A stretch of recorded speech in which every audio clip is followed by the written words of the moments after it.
পিতা আশরাফ সিদ্দিকী। পাখি সব করে রব রাতি পোহাইল, কান্নে কুসুম কলি সকলে ফুটিল।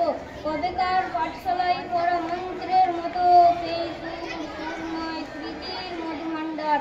সেই আমার দেশ মাঠ বন নদী, আমার দেশের জারি সারি ভাটিয়ালি মুর্শিদি, আরো কত সুরের সাথে মিশে আছে আমার মায়ের মুখ, আমার মায়ের গাওয়া কত না গানের বলি।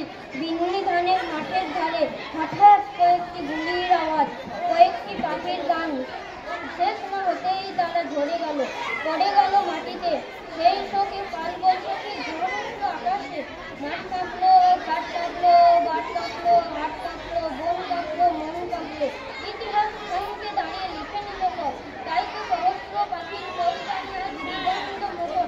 তাই তো দেখো এ মিছিলে এসে দাঁড়িয়েছেন আমার মা, যিনি বাংলা ভাষায় কথা বলতে বড় ভালোবাসেন। কথায় কথায় কত কথা, কত রূপকথা আর ছড়ার ছন্দে মিষ্টি সুরের ফুল ছড়ান, যিনি এখনো এ মিছিলে গুনগুন করে গাইতে পারেন। পাখি সব করে রব রাতি পোহাইল, কান্নে কুসুম কলি সকলে ফুটিল। রাখাল গরুর পাল লয়ে যায় মাঠে, শিশুগণ দেয় মন নিজ নিজ পাঠে। নমস্কার। ছাত্রছাত্রীদের বলছি